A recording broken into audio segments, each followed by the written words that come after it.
This one is strictly for you girls, okay? I have found such a niche in the market of men, okay? And I am soon to be wifed up. I want to give my girls the tips, okay?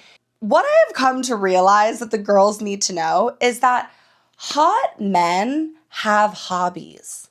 I'm sorry, but you are not going to find the guy that you want to find going to the bar, hitting up the club every single weekend.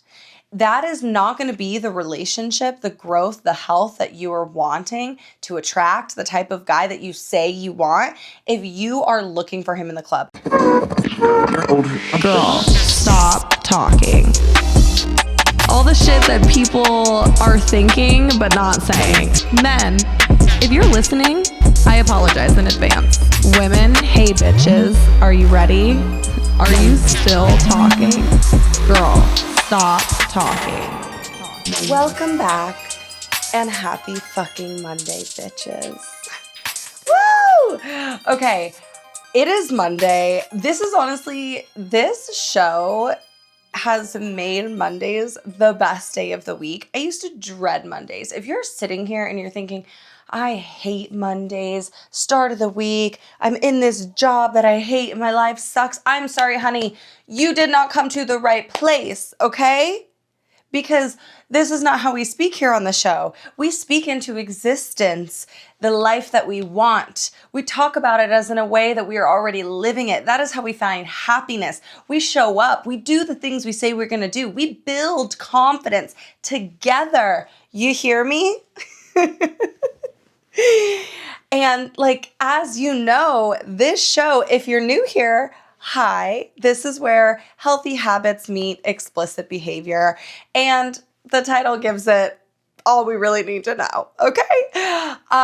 We're second episode, 2 for 2, Monday 2 for 2 in January. And I'm still really struggling to have a comeback resolution kind of conversation. It just feels boring. I'm going to be so for real. So I don't know what we're going to talk about today. I wrote down some bullet points and I have an idea. And as I was sitting here, I kind of came up with a new idea. I'm I do this with my clients in my coaching program. And if we're really going to focus on healthy habits and explicit behavior, why not start every weekly check-in actually checking in? I think this is another way that we'll be able to engage with each other in the Spotify comments, in the YouTube comments. All my girlies who reached out to me about last week's episode, I love you so much. Please, please, please, if you have anything kind to say after watching any of these episodes, write it in the comments of where you're watching the show. That is so helpful. Rate it, say something nice, tell me what you like about it, answer one of the questions that I say in here, but please, please, please do it in the comments and make sure you're subscribed. Tell a friend to tell a friend. I would really love everyone to subscribe on YouTube. I did not think I was going to do housekeeping this early. Okay, we're scratching that for a second.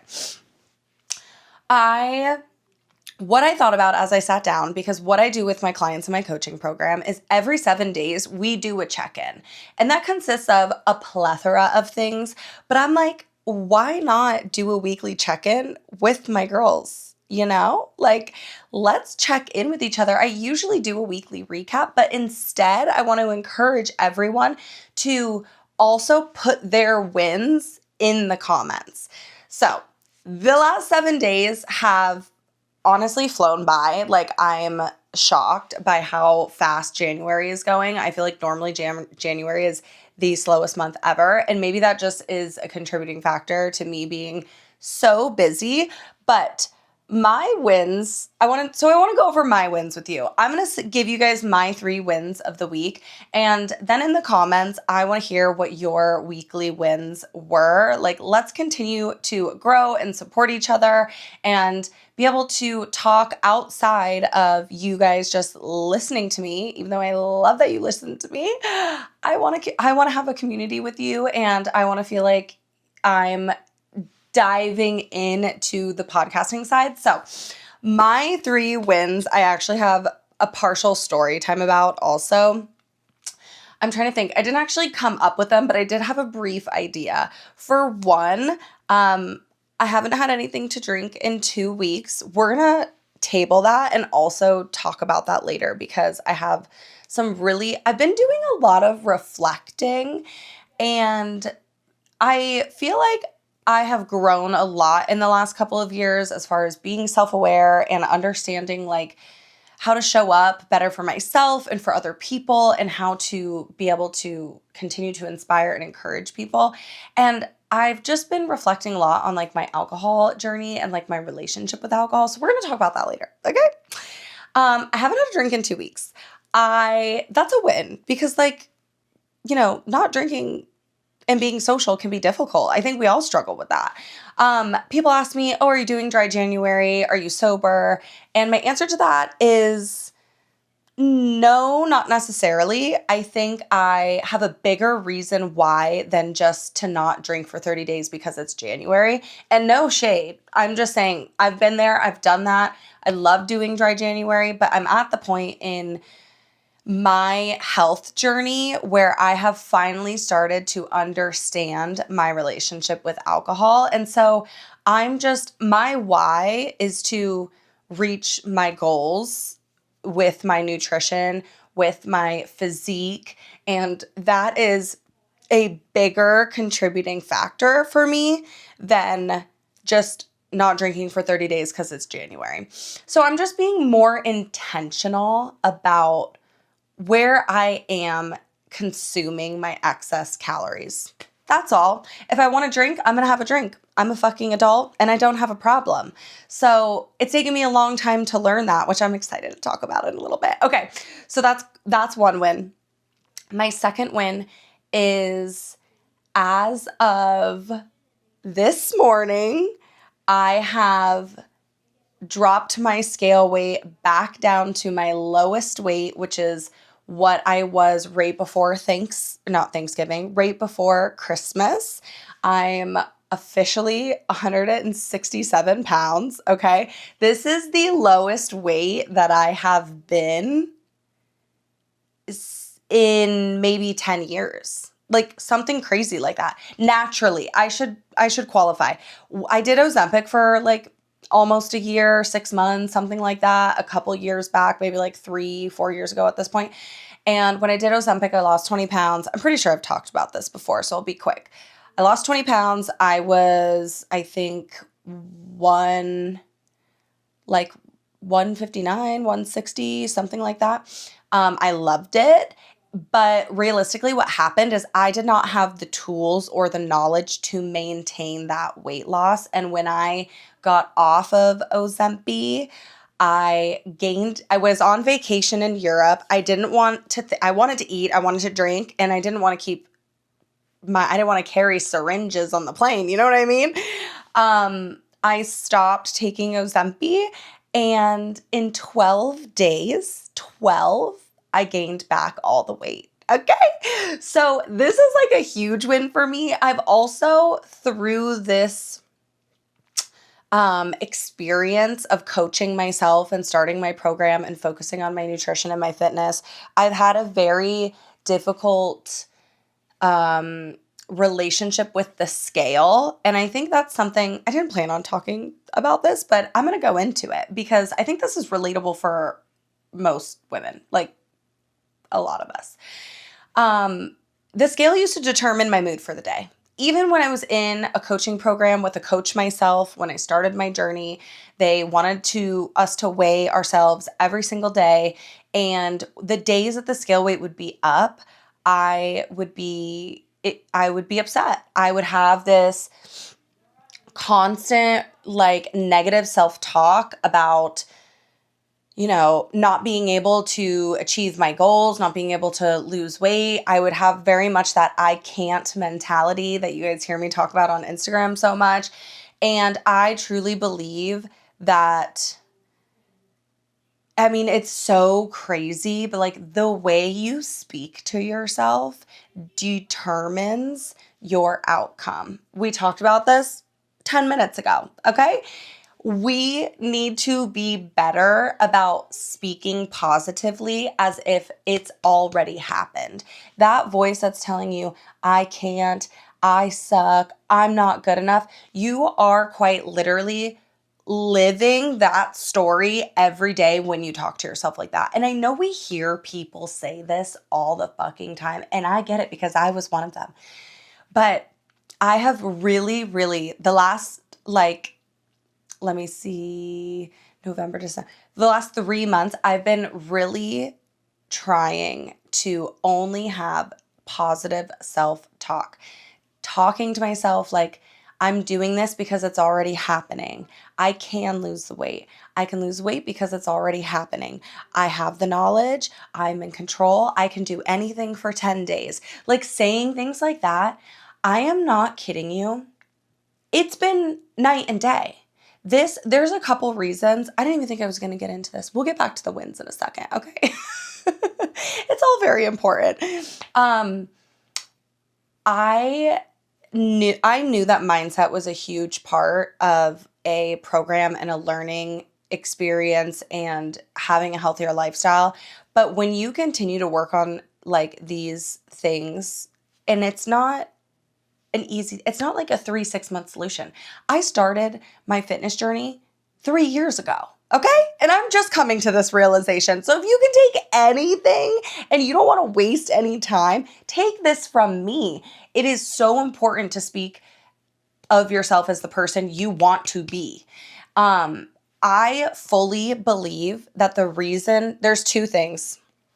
This is what I'm getting to. I'm sorry. I drank a Celsius before this because I wanted to be in it. And now I'm just like, la, la, la, la, la. Okay, there's two reasons why the weight has shed off of me. And this is how I'm trying to like word this the right way. I was in a coaching program for 18 months doing all the things, okay? Like doing the food, hitting the workouts. You guys, most of you saw me. You've seen my journey over the last almost 2 years. And what happened is I would hit a plateau. We'd go into eating more of a calorie deficit. I'd start to lose the weight and then it'd be time to start eating more. And then I gain all the way back. And it was like a fucking roller coaster, a physical roller coaster, a mental roller coaster. And it also played into this idea that I revalidated myself by saying I couldn't do these things because they weren't working for me. Two things have changed since I started coaching myself back in, well, I really took it serious in November. I was like, this is what I'm doing. I'm going to do it for myself. I'm going to put myself on a plan, on a program, and do all the things. Two things have happened since then. One was the mindset. I honestly feel like the mindset is 50% of it, which is crazy. And like I said, I know we hear this all the time, but it's happening. I'm doing it. I was telling myself I could do it, and now I'm doing it. And I'm reaffirming that belief. And now I'm like upwards trajectory, you know? And the other thing, hold on, I'm getting excited. 1 second, please. The other thing is the parasite cleanse. Do you guys remember, if you've been following me, back in September, I did a parasite cleanse. I've been looking at this cleanse from this specific brand. It was for like 2 years. I'm fascinated by it, okay? Fascinated. Most people get kind of cringe. I completely understand. Me, no. I want to see the pictures. Show me what you pulled out of the toilet. I'm fine with seeing someone else's bodily fluids. I'm like, cut a body open, couldn't be me. Picking through your shit in the toilet, picture it didn't happen. You know what I mean? So this cleanse, it's a holistic cleanse, and it's a full heavy metal detox and parasite cleanse. I'll put the information down in the comments for you guys if you're interested. These are the only two things that have changed since I was in this other program that, I learned a lot from, and it gave me the passion to want to do this for other people. And for that, I am so grateful. And I wasn't able to get the results that I wanted. And I feel like that's was part of my journey because as a coach, I had to figure out what wasn't working. And as a person, I had to be honest in the fact that, you know, I am the biggest reason, like I have the outcome and I can make the change happen. And so that's what I started to do. Anyways, the parasite cleanse. It's a 10-day cleanse, okay? I can't tell you if I'm fully in the witchy woo. Trying to find any factual information, it's hard. The only reason why I decided to do this cleanse is because I was following them for 2 years. They have an immense amount of testimonials from other people who have done them. And they've continued to grow. Like I've watched their business grow. And I was like, you know what? I think I'm going to do this. The cleanse helps completely detox your body. It helps literally remove parasites like worms, okay? They give you this whole like 15-page packet, day to day, like everything you're supposed to eat, everything you're supposed to do, it's very structured. And I'm not kidding you. This was like probably, if I wasn't where I was at in my health journey, I don't think I would have been able to do it because what's the word? The discipline that you have to follow the routine is hard. You're not eating basically for 10 days.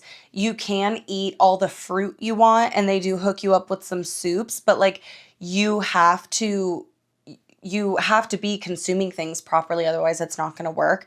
And basically what happened in those 10 days, this is so crazy. And I don't even know if you guys are going to believe me, but like I have the pics. So if you want to see them, you can scroll back to my Instagram in September.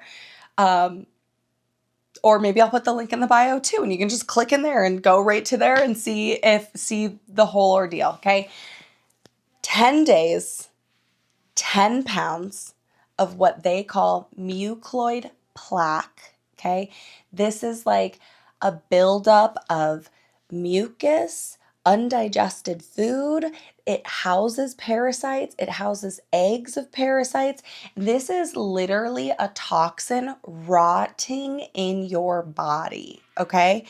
I exposed of 10 pounds of this stuck in my intestines. Some of the side effects from this mucoid plaque is the biggest one that I can remember, and I'd have to go back to know all of them, but it was lack of nutrient absorption. It's a toxicity, so like it disrupts the lining of your gut, which contributes to hormone imbalances. You can have skin rashes, like random skin rashes because of this, brain fog, just to name a few.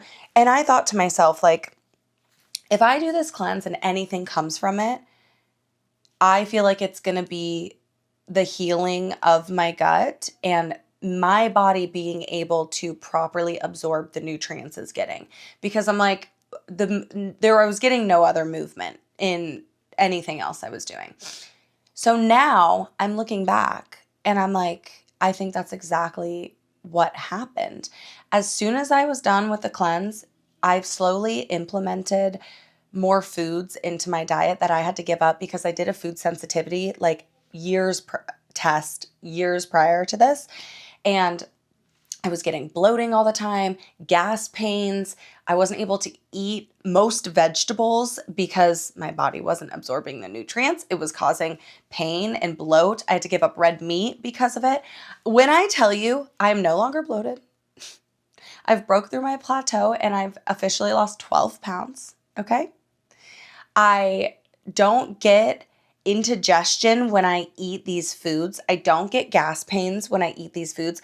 I'm able to eat red meat. I don't get bloated. I'm able to eat vegetables again. Like, and even dairy. I had to give up dairy because it was giving me indigestion. All of those things I can do and the weight is falling off. And I'm just like reflecting back on all that and I'm like, wow, I'm fucking doing this shit. Okay, so that was like a huge story time that I didn't even anticipate sharing. But that is a win for me. And my third win is just validating that, like, you never know who's watching.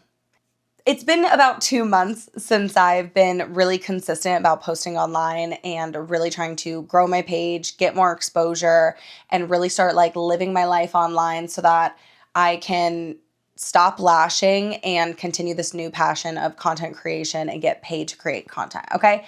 And I went through this moment where I didn't feel supported by people that were closest to me. And this is just so fucking for real. Okay. Because we keep it real here.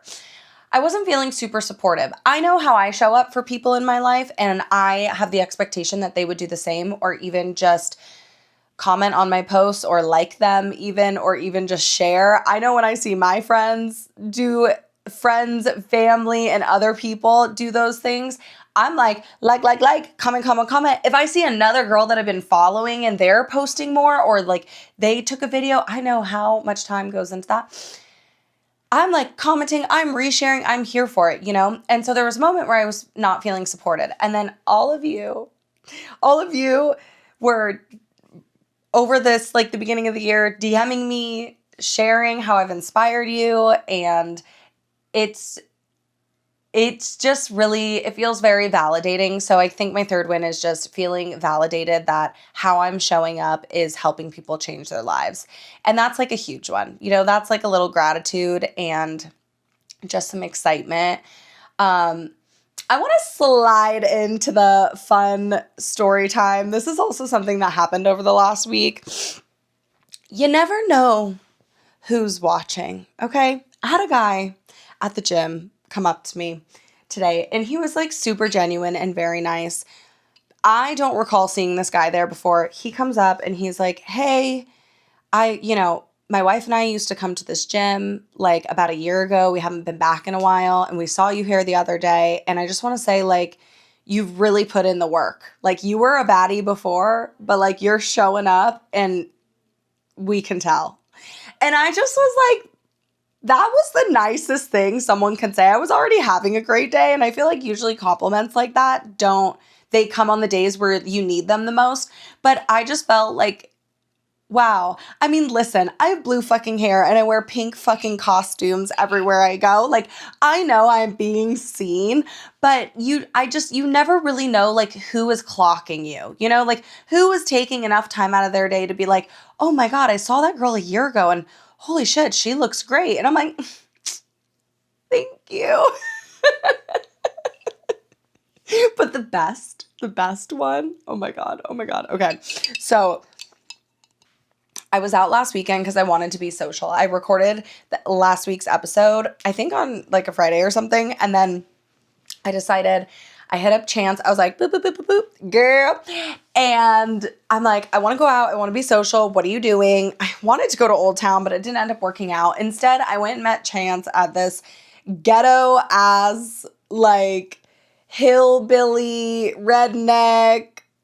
Honestly, like, the vibes were just so weird, not for me. I felt extremely out of place. It was like this country bar, live music, but like the crowd was like people my dad's age, right? So it was like 50, my dad's 63, but I would say there was probably some people in their 50s, like I would say like 50 plus, but not like the young, hot, zaddy 50, you know? It was like we look 60. It was like the AARP crowd. You know what I mean? Like the senior citizens. It's so funny because I told Chance, I was like, I'm pretty sure my dad would actually love it here. Like, this seems like his vibe, not my vibe. Like, and to be completely sober because I was like, I'm not going to drink this weekend. I just want to be social. It just doesn't feel worth it to me, especially here. Anyways, I'm standing there and I swear to God, everywhere I go, someone fucking knows me. Okay. And I'm fine with that. Like I said, I stand the fuck out like a sore fucking thumb.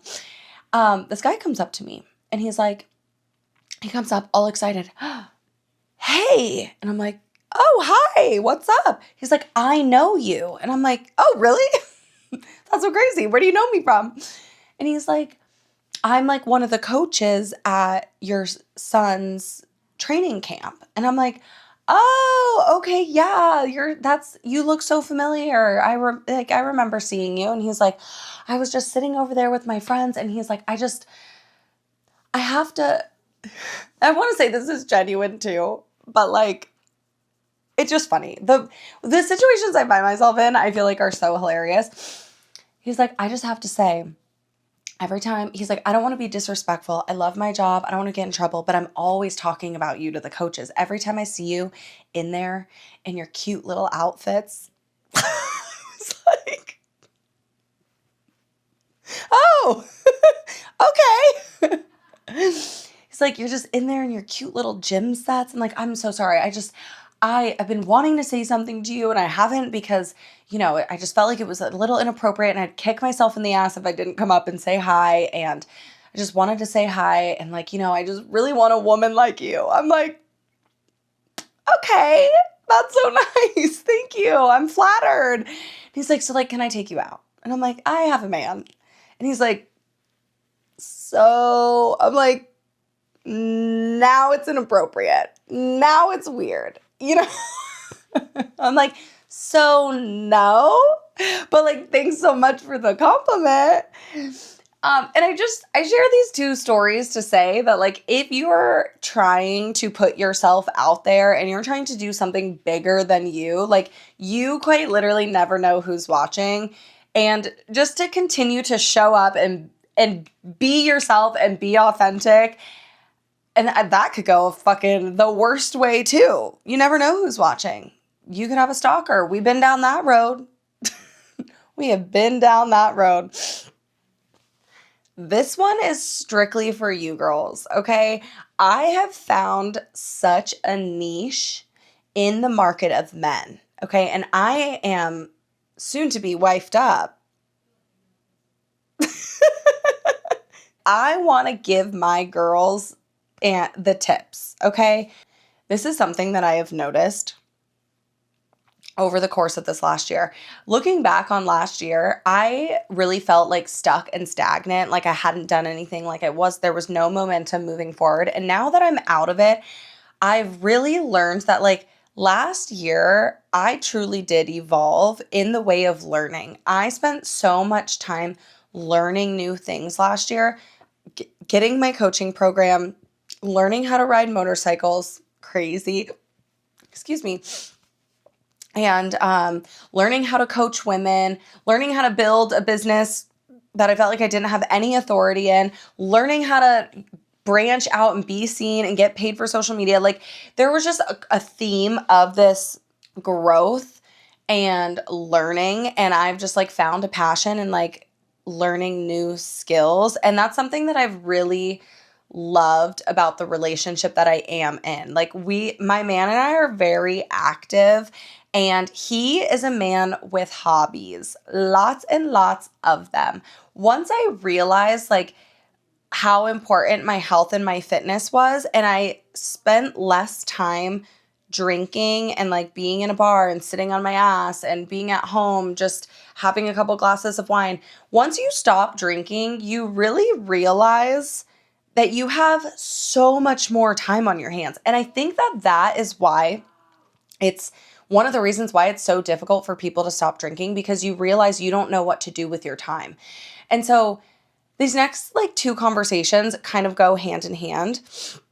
I have realized, because I've tried a lot of new different hobbies, because I'm not drinking, I'm like doing paint nights, I'm getting with my other friends, we're having crafting sessions, I have like tried hot yoga, and I more recently have tried this like mobility strength training. I learned how to ride motorcycles, like being with my man.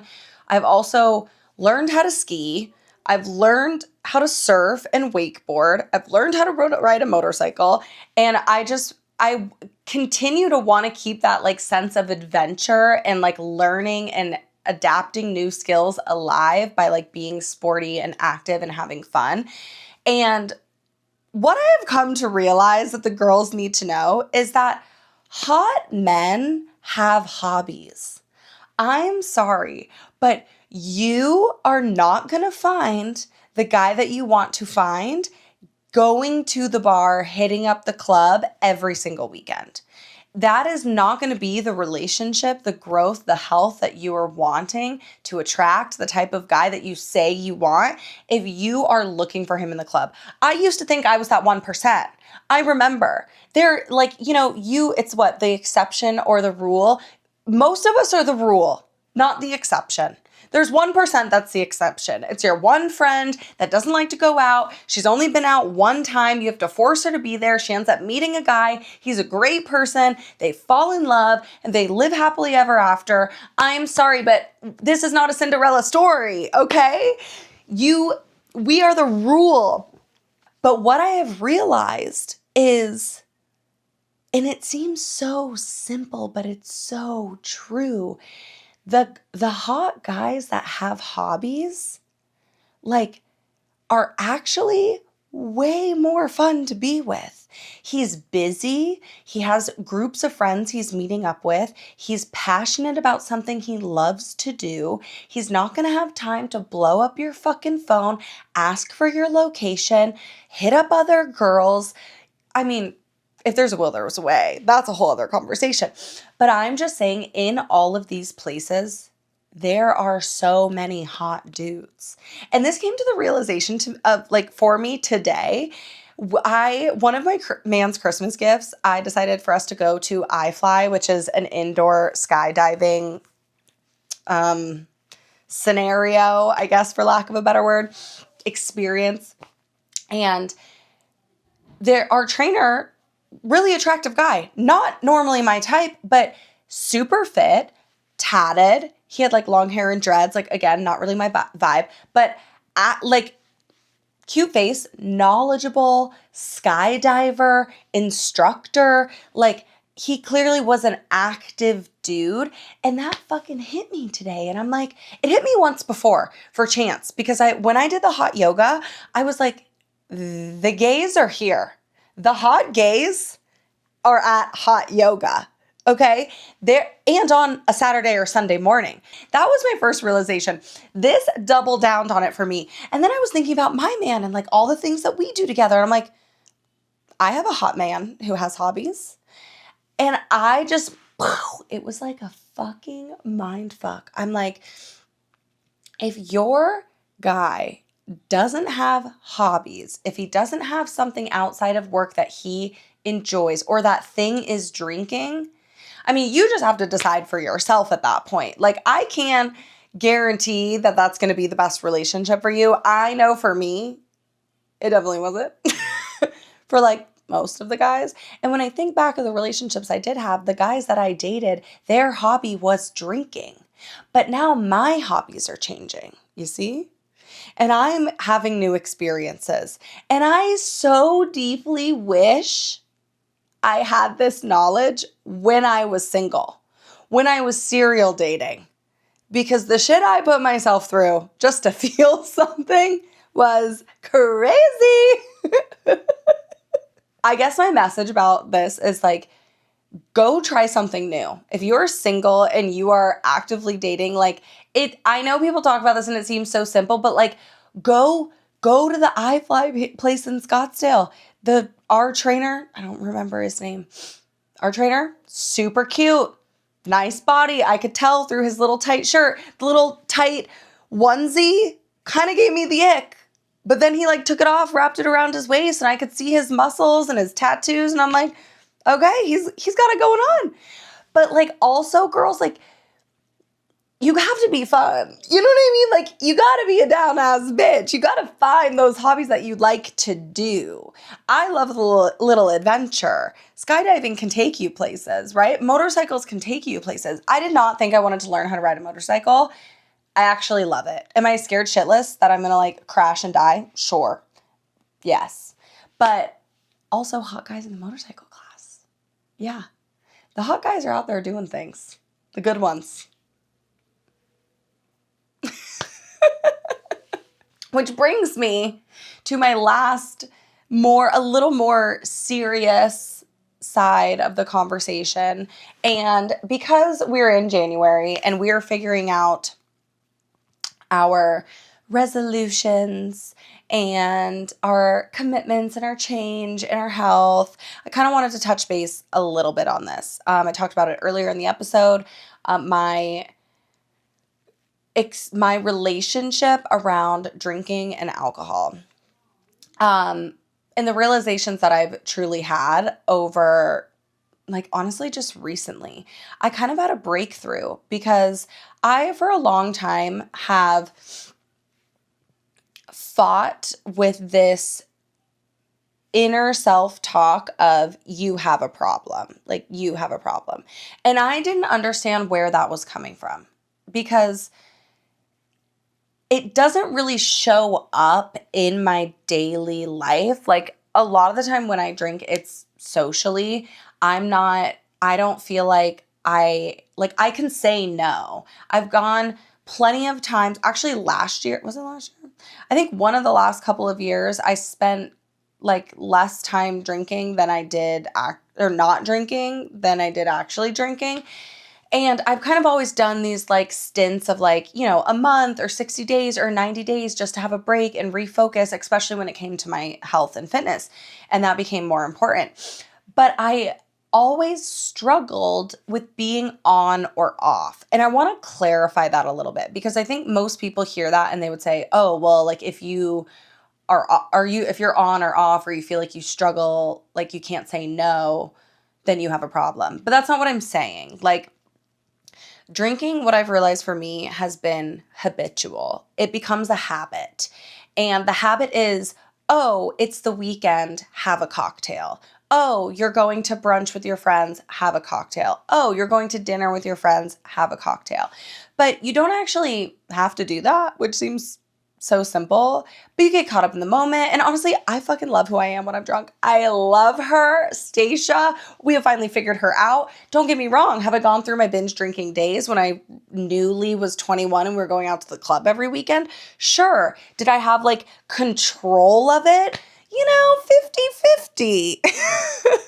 50-50. But it's never been something that's been disruptive to my life. It hasn't been like, I have to have a drink now because I have to. I've never had that like, I have to feeling. And then I also want to clarify, like, when I do, I can stop. Okay? Like, and I do stop. And I have slowly over the years have more boundaries with the alcohol. So I just want to clarify this. And I still had this voice in my head saying, you have a problem. I would feel like it was easier for me to just be like, I'm not drinking for 30 days. I'm not drinking for 60 days and cut it completely out of my life than it was for me to be like, oh, well, I can just, it's been 2 weeks. I'll just have a drink or I'll drink this weekend and then next weekend I won't. Because I think it's like having to break a habit all over again. Then I get into the rhythm of like, oh, well, it's the weekend, we're going to drink. Oh, well, it's the weekend, we're going to have a couple drinks. Even if that was 2 glasses of wine Friday, 2 glasses of wine Saturday, which most days that's like what it was. It's not like, bender blackout both nights, binge drinking. That is not what it was at all. But I was still really heavily thinking, why do I feel like, and each time I would do these stints where I didn't drink, at the end of them, I would feel guilty for drinking.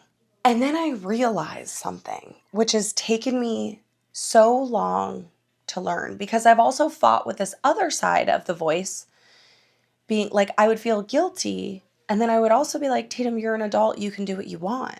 You can do whatever you want. You're an adult. You don't have a problem. So why do I feel guilty? And then it hit me. It hit me over Christmas because I decided December 1st, I'm going to do 90 days, no alcohol. I was really focused on my weight loss and wanting to, break my plateau and continue to prove not only to myself, but to my clients that like, I can do this. Look, I'm doing it, 25 days, no alcohol. And then on Christmas, I was like finding myself fighting with this idea of like, well, it's Christmas, just have a drink. Like you can have one drink with everyone else and it's like not a big deal. You're an adult. It's not a big deal. And then it's like, why do I feel guilty? I said I was going to do this many days. If I break it now, then I'm going to have to start over. And that's when it clicked that specifically is an AA mentality. Alcohol Anonymous, the 12-step program, is for addicts who struggle with alcohol and addiction. To get a little deep and like honest about my childhood, I basically, as a child, grew up in AA. My parents met at a sober retreat, which, if anyone knows anything about sobriety, you're not even supposed to date for the first year that you are trying to work on yourself and stay clean and sober. And to say that AA wasn't a daily like conversation in my household would be like, I'd be like, who are you fucking kidding? I say I basically grew up in AA because it was an active part of my childhood because of my parents.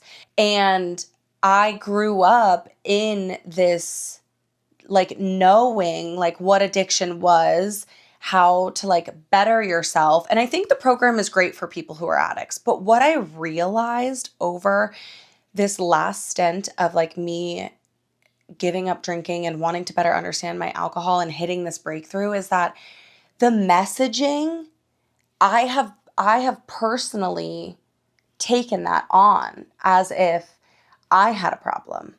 Because if you can't, there's a lot of like narratives. If you can still you can be a functioning alcoholic or a functioning drug addict and you can still have issues. And if you feel like you can't say no to a drink, or if you feel like you have to chug your drink or whatever, like you have a problem. And like I had this messaging for so long, consistently since a very young age. And that's where the guilt was coming from. That's where this idea of, well, because if you're sober and you have an addiction and you get sober and then you relapse, your time starts over. Then you did it all for nothing.